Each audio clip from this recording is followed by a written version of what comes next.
afternoon, ladies and gentlemen. I'm your host, Mike. Welcome to this edition of the Philly Pod. Today is November the 19th, 2016. Dave, how you doing? I'm doing good, Mike. It was a nice week. Nice week in Philly sports. Definitely. We just had. Philadelphia Eagles picked up a good win over the Atlanta Falcons. Definitely. And now another haymaker coming their way, traveling up to Seattle, take on the Seattle Seahawks in the 12th man. That is going to be, obviously, we're recording this Saturday before the game. Most of you will be listening to this in the middle of the week. This is going to be a really, really tough game for the Eagles. Oh, it is. You're talking about that Seahawks defense always tough to go up against. A quarterback and Russell Wilson who is tricky to bring down, and a tough crowd to play in. A lot of factors. I don't see any way the Eagles win this game. Yeah, I would agree. The only thing the Eagles have going for them against the Seahawks is the fact that this is a possible letdown game for Seattle. They just had that huge win, Sunday Night Football on the road in New England. They avenged the Super Bowl loss. That is, and that's usually that come down factor. That's the only scenario the Eagles would be able to pull this out. But even then, I just think Seattle's too good. I would agree. They're 6.5-point underdogs coming into this game. Yeah, so. And Vegas, that's a Seattle line. Yep. That's a solid Seattle line. So if the Eagles pull this out somehow, I'll be amazed, but I highly doubt that they will. I don't see it. But what the Eagles did do last week, Mike, they were able to get themselves right back into the mix of the playoff race, regardless, even I would say, of the outcome of this game. Right. All right. If they lose against the Seahawks, they would drop into 5-5. As of this recording, they're 5-4, right in the playoff mix, which was it was good to see. It's still going to give us something to talk about, something to look forward to, something to be excited about. But you saw the Eagles implement a game plan where they went back to the run, more balanced offense, and it got me thinking. Even from last or 2 weeks ago against the Falcons, and going forward, what is the identity of this Eagles team?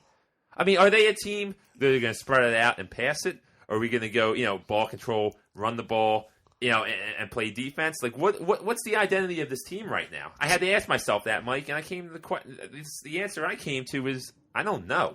Neither do I. It seems like this varies from week to week under Doug Peterson.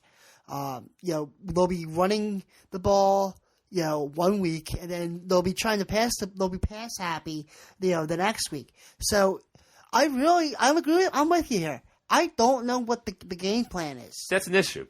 To me, that's an issue. The teams that seem to have the most consistency in this league are those who have that clear-cut identity, and you know what they're going to do. Yeah, I would agree with that because you look at New England. They're a perfect case of that. They pass the ball. They know what they're doing. Belichick knows what he's doing. He has an idea of what he wants to do, and he executes that game plan. I would almost even say New England's the exception to that. Though. They seem to have a different game plan every week. We never know what they're going to do week to week. But, sometimes they come out, they're going to pound LeGarrette Blount 25 times. Other times it's, all right, we're going 5 wide. We're going to have 2 tight ends this game. 5, we're going to spread them out this game. I guess it's all matchup specific, it seems, for the Patriots. But they have the personnel and the coaching to be able to do that. I mean, Belichick's a legend when it comes to being able to come up with a game plan and executing that game plan. Oh, without a doubt. It just he doesn't need to be specific on what he wants to do because he knows in his mind that, all right, this is what we're doing. This is how we're going to do it.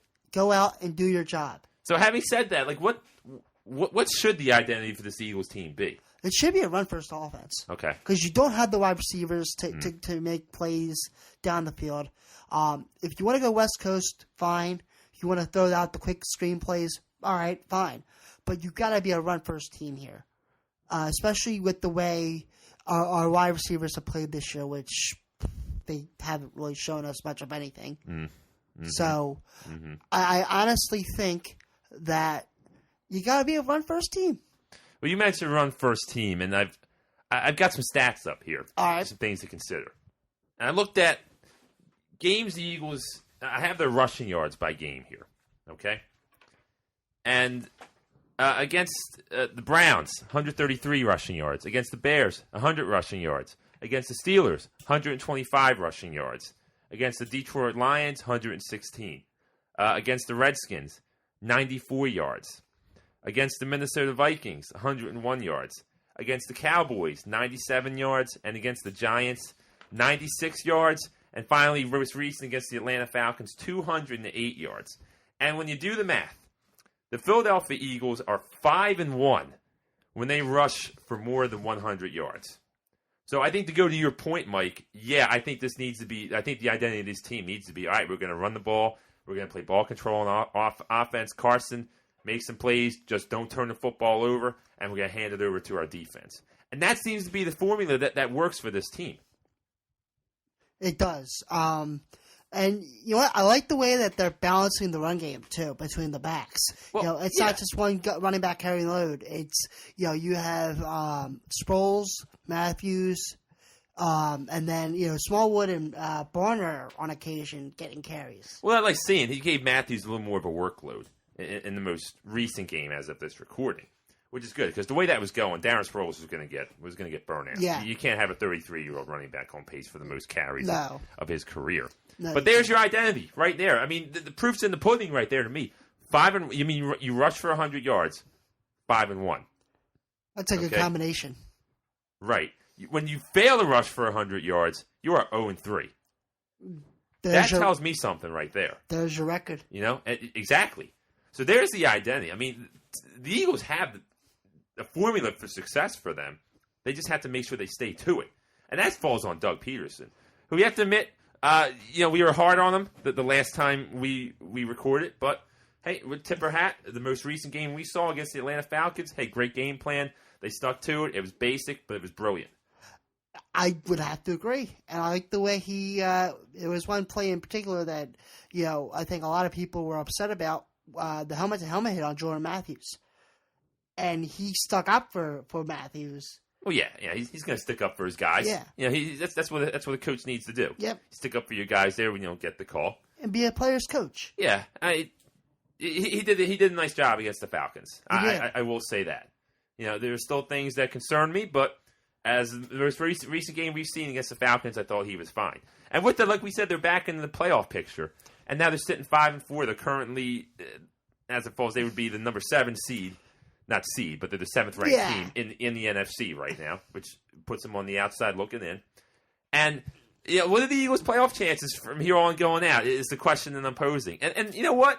They needed to win last week in order to keep any hope alive, and they did. They did win this game, but the schedule is going to be tough for the Eagles going forward. It doesn't get any easier. No, it doesn't. So what are their playoff chances? Well, I mean, really, Mike, if we're going to be fair, the best way we can answer that question is to look not only at the Eagles' remaining schedule, but the remaining teams that are, their records and what their remaining schedules are. So we're going to go ahead and do that right now. And let me pull it up. I just had the playoff picture up here. Where is it? All right, here it is. Like I said, the Eagles are currently the 7th team in the NFC. They are behind the Washington Redskins, who are currently the 6th seed. They get the last wild card spot. They're 5-3-1. New York Giants are 6-3. Detroit Lions are 5-4, leading the NFC North. They hold the tiebreaker over the Minnesota Vikings. Atlanta Falcons at 6-4, and then the two sitting atop are the Seattle Seahawks at 6-2-1, and Dallas Cowboys at 8-1. So the NFC East you're gonna have to throw out. Yeah, that's gone at this point. Yeah, you're gonna be hoping for one of those 2 wild card spots. Definitely. So the Eagles sitting 5-4. All right, their remaining schedule, as we're getting it up here.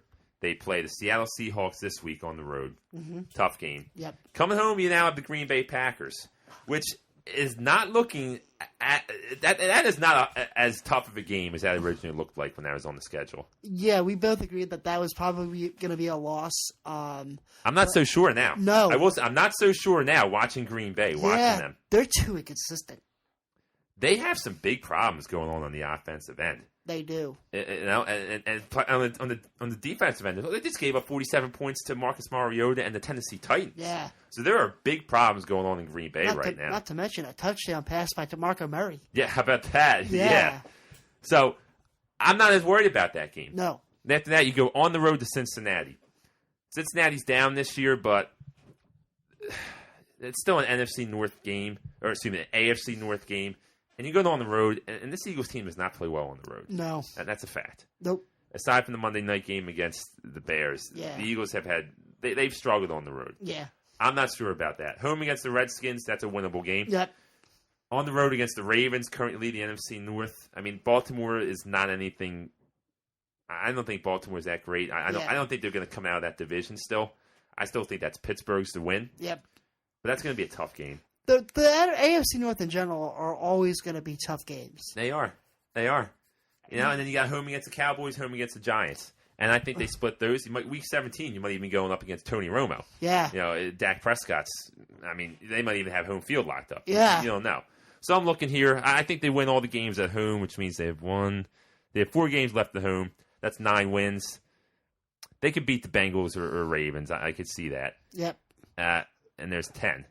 So I think they could definitely get to 10 wins. They definitely could. Yeah, I see that. So I would put them at 10-6. And now we're going to look the team in front of them, the Washington Redskins. Play the Green Bay Packers at home on Sunday Night Football this week. I think that's a tough game for the Redskins. I do. I know Green Bay's not playing well, but this is essentially the same game we saw from the playoffs last year. Green Bay got that one. Yep. I don't know. I don't see Washington winning this game. I think this is a tough one. I think it's a bad spot they're going to get the Packers at. I just feel like the Packers are going to come out. They played 2 bad games in a row.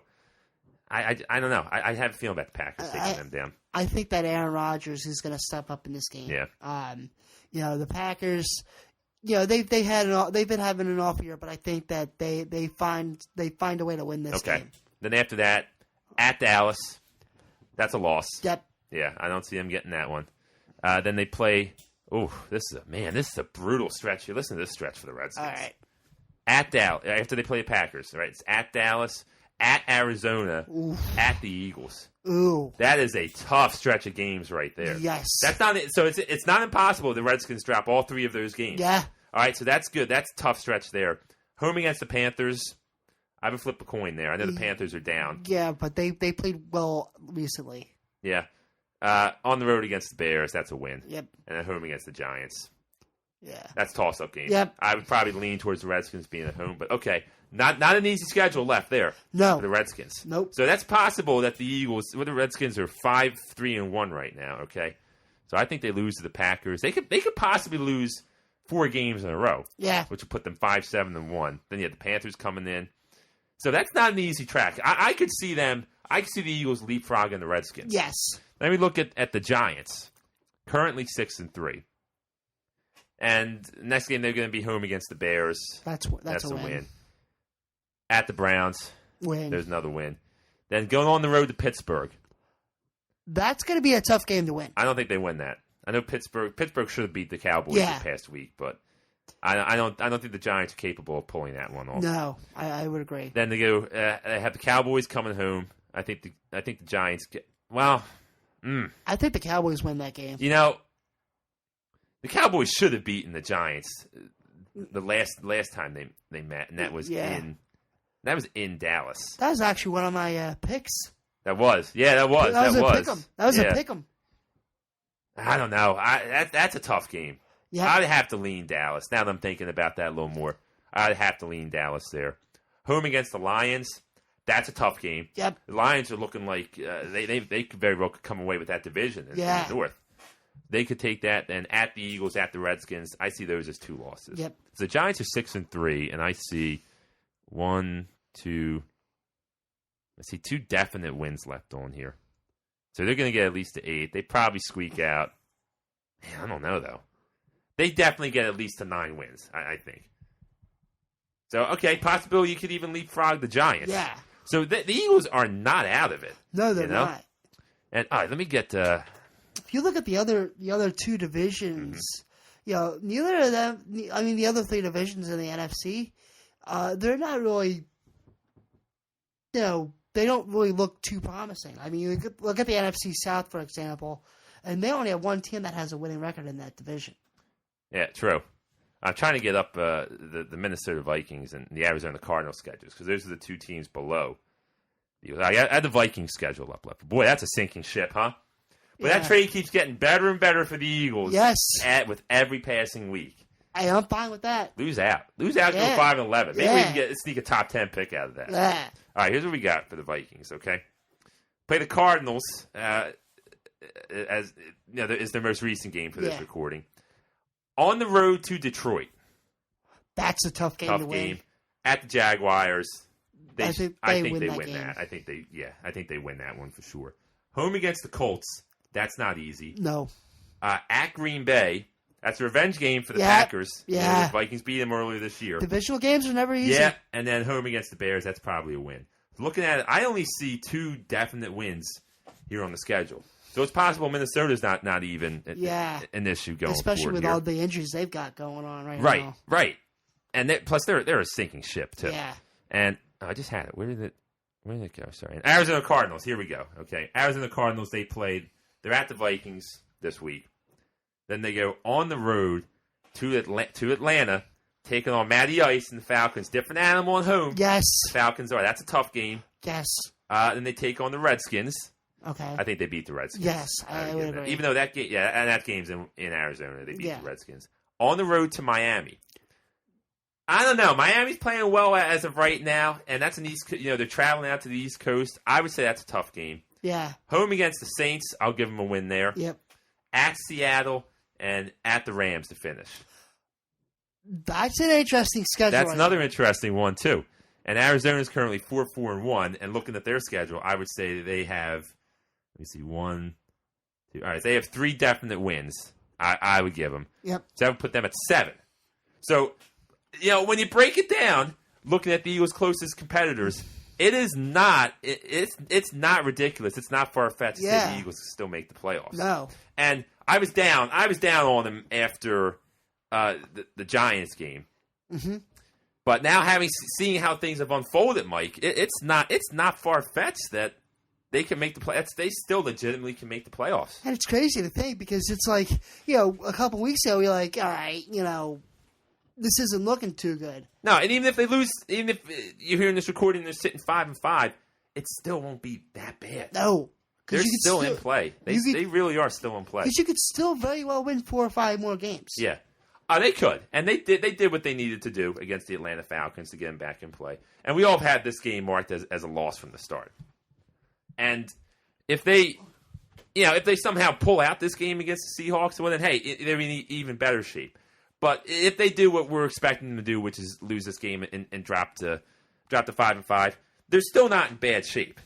And because we just looked at the schedules and seeing that, Mike, they could still. It's not inconceivable they could still put a run together, which would be awesome. I would love to see that. I would love to see a playoff appearance here for this Birds team. Yeah. I'm still holding out hope. Oh, we for got that. a phone call. We got a phone call. Man, how many times I got to tell you turn this stupid phone off?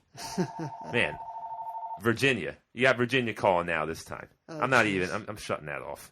I'm getting rid of that thing. But yeah, we'll see. I would love to get a playoff game. I'm hungry for that. I'm thirsty for that, man. I think a lot of people are. I'm dying to see an Eagles playoff game here. It's been 3 seasons. Chip Kelly's first year. Yeah. They didn't make it. They didn't make it in 14, and they definitely didn't make it in 15. No, I would love to. I would love it. I mean, I was pretty down, admittedly, after the Giants game. I really was, because there were some things that really concerned me. But now seeing how the standings have unfolded and seeing what's left in front of them, it's not impossible. It's very, very doable. They're going to have to steal a game. Yes. Okay, they're going to have to steal a game. They're going to have to get either Baltimore or Cincinnati at home. Definitely. That's what they're going to have to do. That's really what it's going to come down to. So I think they're going to take care of the divisional games at home. And I think it's just good timing because you're going to get the Cowboys when they probably have everything locked up. But they have to steal one of those 2 road games. But you think about it. If they make the playoff, if the Eagles can somehow make the playoffs, that'll be great for Carson Wentz. Be a great experience. Get that out of the way early. Give him, get his. Yeah. Be on the road, so he'll get a road playoff experience too. Yeah. That'll be really, really good. Yeah. So I think that would be a benefit to his benefit to play a playoff game this year. I agree. And it's a shame they won't get a home game because right now, like at the Link, there is a definite, there is some energy there. Yes. I would say this is the first time that the Link is a clear home field advantage, maybe since 2004. Yeah, when the Eagles you can just going down there, even for the preseason, I felt the vibe in there, and even listening on the games, you can just being down there, you can see there is a different energy down there this year. It's the Carson Wentz effect. You're probably right. Yeah, you're probably it might be. It's probably just that. Yeah. You got a young rookie kid here who people see knows what he is, and he infuses life. Because now you see this kid and realize you got hope. You know what? And let's not forget here. These losses that have happened, none of these losses have been by double digits. No, they've all been by one score. Yeah. 7 points or less. So it's not like they're getting blown out here when they lose. It's not like it's one or two plays that make a difference. The only game they should have lost was against Washington. They played horrible against Washington. They did. So at the absolute best for the Eagles, they're sitting at 8-1. Yeah. Okay. Probably it should be 6-3, maybe even 7-2. Mm-hmm. All right, but hey, like Bill Parcells says, you are what your record says you are, and this is where we're at right now. Yeah. But 5-4 is not bad, especially with the roads left ahead for those teams. I'm feeling better. I'm not ready to say they're gonna make it yet because the Giants are probably gonna get in. They're 6-3. They have a nice cushion built up, so you're probably not gonna catch the Giants in all honesty. No. I think you can get the Redskins. Yes. I think the Redskins are the team that you can make a play and make a jump over them. Definitely. The other team, I would be worried about Arizona. Yeah. They hit their stride. That's a team that I could see overtaking the Eagles. Not to mention they have the tie. Yeah. So that plays a factor in the win percentage. Yeah. I'm not worried about the Vikings. I see that's a sinking ship. Yep. I think it's Bradford finally got exposed. Too. Yeah. It's amazing too because they started off 5-0. They did. Well, it was like the Falcons last year. Yeah. It's amazing. You could go on start off a season so strong and then just absolutely collapse. We've even seen it to an extent with the Eagles. Yeah. I wouldn't say this hasn't been a total collapse. I would say, meaning that they're not even competing in games, which is something that's happened with this Vikings team. The Eagles have lost a lot of close games. Yep. And that's something, we talked about. It's a trademark of a young team. Yeah. We're seeing it even with the Flyers playing up and down the competition. Yep. But I'm excited. I'm glad to see that there's going to be hope. It's not all going to be about Carson Wentz going forward. Even if they lose against the Seahawks, which they probably will, we're still going to have legitimate playoff hopes. They just have to go out. They have to win the games that they have to win and take care of business. And we'll see. And if they take care of business, then great. That's excellent. But speaking of the Flyers, Michael Neuwirth, sidelined. He's going to be out 4 to 6 weeks. Yes. Which means Stowe Lars. Yes. We're finally going to get to see him. Now, they already came out and said he's not going to play a lot. Yeah. But we're going to get to see what the kids got. And I'm excited for that. I really am. I am too. However, lately, Mason in last week's been playing well. Yeah, we got to give it up to Mason. We were pretty hard on him the last episode. Rightfully so. Yeah. Let me add that. Rightfully so, we were pretty hard on him. I mean, he went 2-0-1 in the past week. It was a good week. He played well. And I don't know, maybe it's just something as simple as him not having to worry about Neuwirth over his shoulder. Yeah. I don't know, because the Flyers, you mentioned it before we started broadcasting, the Flyers have been going with that goalie rotation. Yeah. And you feel that could kind of help their rhythm. Or can hurt their rhythm, excuse me. Definitely, especially when you've already played five times where you're playing back-to-back nights. So that definitely can make it tricky on keeping a rhythm. Five times where they've had to play games and back-to-back nights. So maintaining a rhythm there is definitely tricky. But he's played well last week, so I gotta give credit where credit is due. No, you have to. And I regret that when it was before the game Thursday night when I called Mason a human trash can. Who called him that? I did. Was it right there on Facebook? Yes. I called him the human trash can. What does that even mean, a human trash can? He just lets pucks by. He doesn't even do anything. Just sits there. Maybe he read that. Maybe he read that one, man. Maybe. Oh, that's funny. But as you know, coming up this week, we have Thanksgiving. Yes. So we have a segment going on right now. We had our Halloween trivia. So we're going to introduce the Philly Pod Thanksgiving Trivia. Yes. Dave versus Mike. And since it is Thanksgiving, we're going to be playing for a turkey hoagie. Yes. A Wawa turkey hoagie. And I won the Halloween trivia, so I get to choose whether or not it's same theme, 10-question quiz. This one is multiple choice. Yes. All right, and since I won the last trivia, I get to pick whether or not I'm going to be odds or evens. Okay. I choose I'm going to be odds. Okay. Mike, what is the first question? Number one. All right, I'll keep track of score here on the paper. Give me the first question in our Thanksgiving quiz. Which president made made Thanksgiving an annual holiday at the end of November? Okay. Do I have choices coming? Yes. A. Abraham Lincoln. Okay. B. George Washington. C. James Madison. Or D. Zachary Taylor. I'm going to go Zachary Taylor. You'd be wrong. Who was it? Abe Lincoln. Oh, Honest Abe. I feel like I should have gotten that one. All right, so it's 0-0. Mike's question's coming up here. Waiting for it to load on my cell phone. Okay, here we go. All right, question. Okay. First question for Mike. Is Thanksgiving celebrated on the last Thursday or the fourth Thursday of November? I'm going to say the last. You would be incorrect. It's actually always the fourth Thursday in November. I actually thought that was always the last Thursday. Yeah. I did not know that. Huh. Oh, man. All right, here we go. So still 0-0. That's interesting. After round one of Thanksgiving trivia. All right, what's up next for me, Mike? All right, 1 second here. All right, we got 0-0.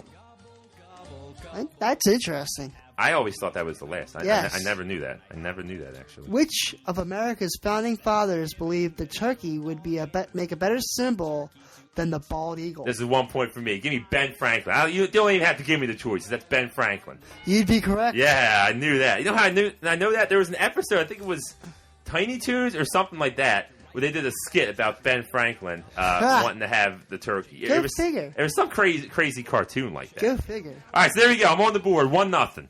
1-0. I'm up. I'm going to get the next question up here from Mike. All right. Which of the following foods was likely served at the first Thanksgiving in 1621?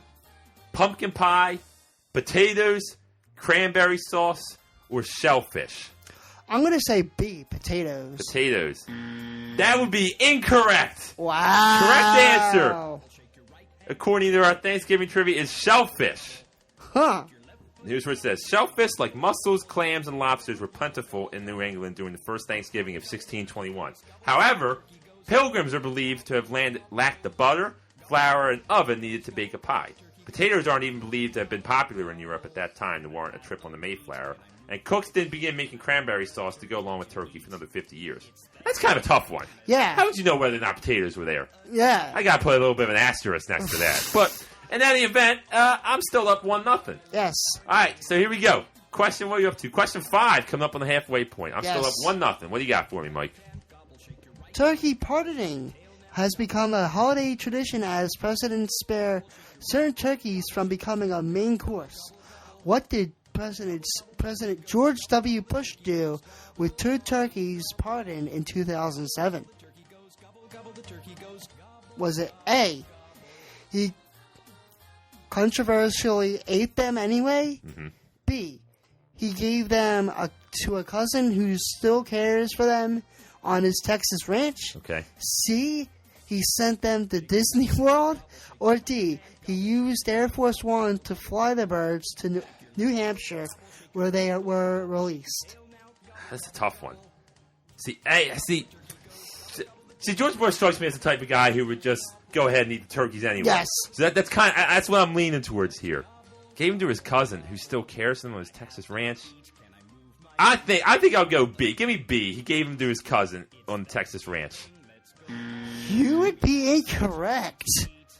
He sent them to Disney World. Disney World? Yes. Interesting. Wow. Okay. Yeah. So you're still in play here. Yes. All right. I'm still 1-0. Here you go, Mike. Here's your crazy. next question. We're sucking this up, by the way. Yeah, we are. We got 1 point on 5 questions. All right. Here we go. Which of the following is not true of turkeys? Boy. Well, you might. I think. Well, maybe you can get this. Ready? All right. Which of the following is not true of turkeys? Turkey meat is packed with more protein per pound. Sorry, I messed that up. Turkey meat is packed with more protein per ounce than chicken or ground beef. B, even wild turkeys cannot fly. C, turkeys can run to up to 25 miles per hour. D, the average male turkey weighs nearly twice as much as the average female. Turkey facts. Let's test your turkey knowledge here. Yeah. I'm going to go with Let's put the shot clock on. Yeah. Gotta put the shot clock on. Yeah. Gotta get a countdown. I'm going to go with A here. A. Incorrect. The correct answer, even wild turkeys cannot fly. Wow. That was the one I would have went with there. Yeah. I know they said some turkeys can't fly. Interesting. Still 1 point. We're 6 questions in, and we still have 1 point between the two of us. I guess we're learning we both know nothing about Thanksgiving. True or false? Macy's was the first department store to sponsor an annual Thanksgiving Day parade. See, I don't know the history, so this is tough for me. I'm only 27 years old. I don't know the history of the Thanksgiving Day parade prior to my lifespan. I've always known it as the Macy's. Yeah. I'm going to have to say false. I think there had to be some other sponsor. You'd be correct. Aha, nice. Philadelphia, not New York City, is home to what is considered the country's oldest annual Thanksgiving Day parade. Gimbel's Thanksgiving Day parade began in 1920, 4 years before Macy's kicked off in 1924. Gimbel's closed down in 1986, though an annual parade still marches through the streets of Philadelphia every Thanksgiving. The gathering is now called the ABC6 Dunkin' Donuts Thanksgiving Day Parade. How about that's pretty cool. I knew Philadelphia had the oldest tradition, but I didn't know that they had the first sponsor. That's pretty interesting. Yes. Yeah. And Gimbel's, I think that's a store. I think my dad used to work at that department store back in the day. Now that I think about it. Yeah, I think he did. I'll have to check that. But I think he did used to be a Gimbel's employee. Interesting. Hi, Mike. I got bad news for you here, man. You're down 2-0. 2-0. I believe that means you have to get this next question correct to even have a chance at the turkey hoagie. All right, here we go. Oh, this is a sports one. You had better get there. That's all I'm going to say. We were doing a sports podcast here. Here we go.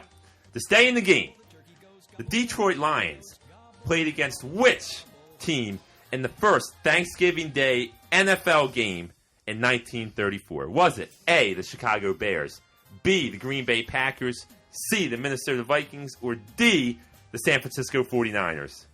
I'm going to have to go with...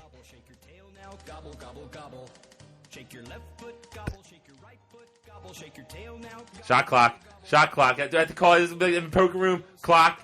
Gotta call the 4-man. B. So you're going with Green Bay Packers. That would be incorrect. The correct answer is the Chicago Bears, which means I have officially won your Thanksgiving Day trivia. A turkey hoagie coming my way. You want to finish these out for the listeners? Yeah, sure. We got 2 questions left. All right, here we go. But it's official. I am your Thanksgiving trivia champion. That now means I am 2-0 in trivia challenges. Boy, the sandwiches keep on piling in. I'll tell you what. What's that? 4, 5 sandwiches that you now? I'm not even sure. I might have to go back and listen to the shows to be able to keep track of them. I'm not sure at this point. Darn. All right, what else do we got here? Sure. But we both sucked. I'm just saying. Yeah. I shouldn't even be talking because I've gotten 2 points. True or false? Yeah. Thanksgiving Day is only celebrated in the U.S. What does that mean? It's like the only country where it thinks it's a holiday? Now that's got to be false. False? You'd be correct. All right, I thought so. Yeah, that seemed to. Yeah, it says here they celebrate it in Canada. Okay. Our neighbors to the north celebrate Thanksgiving on the second Monday in October. Oh, okay. Canada has celebrated the day of Thanksgiving each year since 1957. The holiday's food and customers are similar to those of American Thanksgiving. In fact, I think they do football on that holiday too. Oh, do they? Yes. I didn't know that. The CFL. That's pretty cool, actually. The CFL. All right, Mike, here's the last one. Can I just last avoid trivia? I'm just trying to avoid the open. Just get on the board, all right? We don't want to shut out here. Well, I kind of do, but here you go. Here's what we got. True or false? White meat and dark meat of a turkey generally have the same nutritional value. I'm going to say B, false. You would be correct. Hey, Mike got on the board. I'm on the board. Got a point on the board. That brings the final score. We just added insult to injury that last round. Final score, Dave 3, Mike 1. Your Thanksgiving trivia champion. It is myself. I will be getting a turkey hoagie at some point. Maybe I'll invite you over and, or maybe just bring turkey over for Thanksgiving. Yeah, maybe. Maybe we do that instead. Maybe. All right, but there's our Thanksgiving trivia.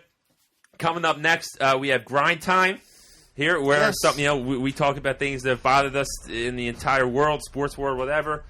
Grind time, Mike, your segment. What do you got for us this week? Well, last week in the Eagles-Atlanta Falcons game, Jordan Matthews had a helmet-to-helmet hit where the hit was head-to-head contact, and it even bent his face mask. Now, the NFL has made it a point to where player safety has become a point of emphasis. Cam Newton, who had something similar happen a couple weeks ago, where he was targeted in the legs, which could have injured him. So my question is this: if the point of emphasis is player safety, then why aren't the refs calling these penalties to begin with? Even the NFL officials said that they were wrong and missed the call this past weekend. So why isn't this being, why aren't officials being punished for missing these types of calls? If the NFL is serious about player safety, then you've got to make these calls happen. Maybe what they should do is do what the CFL does and allow coaches to challenge penalties that are either called or missed. That way, you have player safety. You can do a better job of player safety, because player safety is the point of emphasis they're trying to make, but they are not following through with that protocol. That's a good grind. That's a good grind. I think the officials are just so overwhelmed.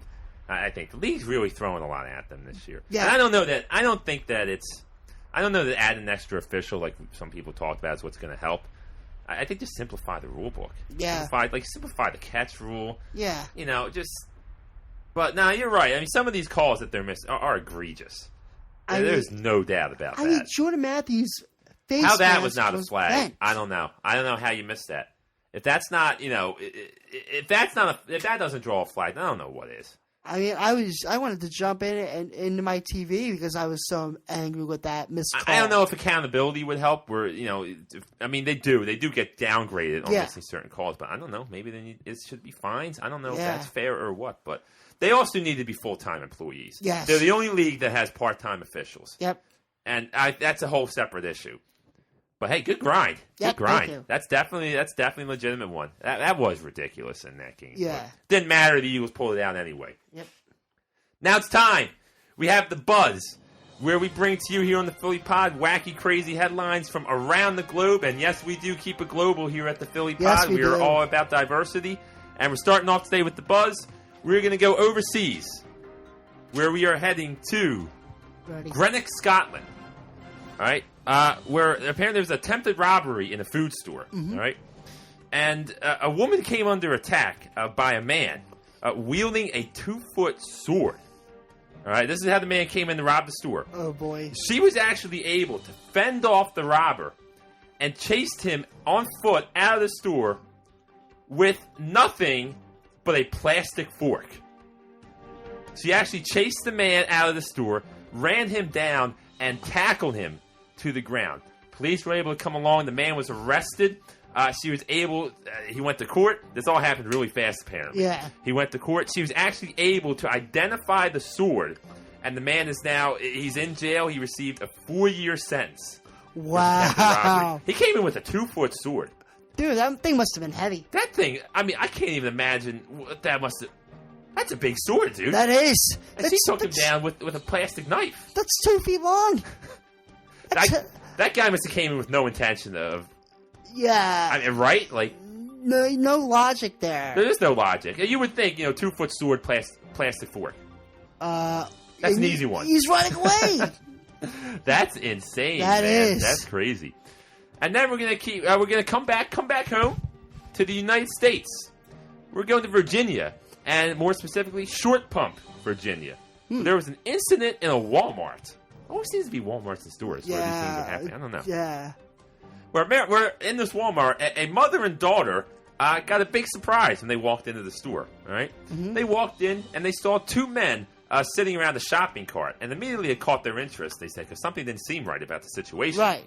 So the men walked away to go to another part of the store, and the women decided to see what was in the shopping carts. They walked up to it, and to their surprise, they found a dead deer sitting in the shopping cart. Okay. They approached it and found that the deer was in the process of being gutted and was leaking leaking blood onto the floor. Oh, God. That's wrong. So they immediately went to management, who saw the shopping cart, saw the deer, found the two individuals, told them they had to take their deer and had to immediately leave the store.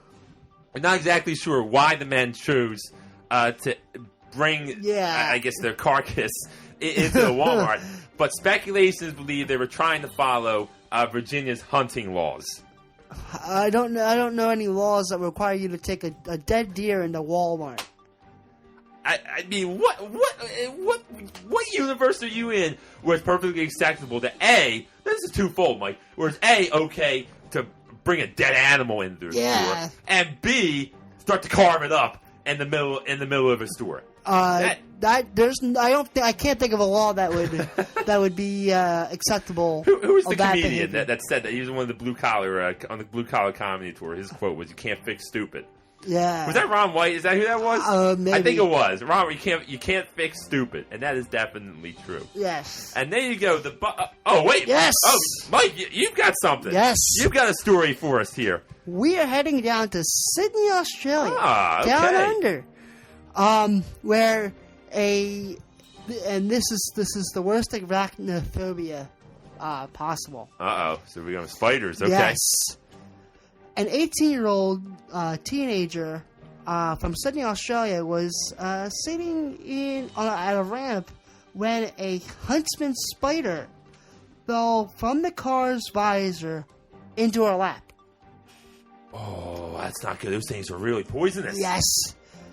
Terrified, the girl jumped out of the car and began to flail her body in attempting to get the spider off. Well, as she was busting the spider off, the car slowly rolled down. Oh, she didn't put it in park? She just jumped out of the car? Yes. Oh, no. It slowly rolled down to the ramp into the water. No. Yes. Oh, so she lost her car. Yes. Well, good thing is it was in shallow water. So they were able to tow it out and, bring it back up to shore. Oh, man. It took them a couple of hours, but, they were able to get the car. Now, I don't know. Are they going to be able to save the car? I don't know. There's got to be water damage, right? Yeah, I would think so. Now, see, man, I don't know what I would do in that situation because a spider like that's not good. No. I don't even know. I mean, I don't know. Would I have the presence of mind to put the car in park? Yeah, I'd be in panic mode too.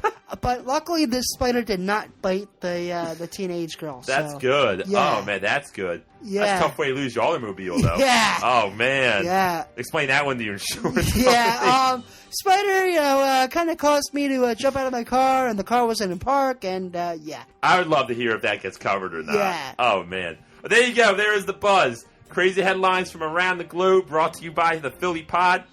Gonna move it along. Time for our pick segment where last week we sucked. We had a bad week. Our lone win I got was the Eagles taking down the Atlanta Falcons. But we're all right. We're past that. We're going to try to correct the ship for everybody this week. And I'm going to start off here where I'm starting off. We have the Detroit Lions. Your NFC North lean Detroit Lions taking on the Jacksonville Jaguars. Mm-hmm. Lions are 6.5-point favorites in this game. Lions have been in close games every game this year. Every game they've had has been decided by 7 points or less. I say they're going to buck that trend, and I say they easily defeat the Jacksonville Jaguars, who are a sinking ship, and frankly, that team's a bunch of quitters. So I like the Detroit Lions to win comfortably and cover that 6.5-point spread against Jacksonville. Mm-hmm. Then I'm going to go out west to the West Coast, where you have the Los Angeles Rams taking on the Miami Dolphins. Second game in the road on the West Coast.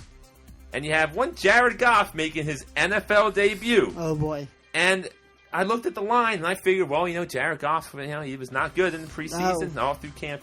And the Miami Dolphins are only 2.5-point favorites in that game. That tells me that the Los Angeles Rams are going to win that game outright. They beat the Miami Dolphins on the road, at home. So I like the Rams to not only cover that 2.5, but they defeat the Miami Dolphins.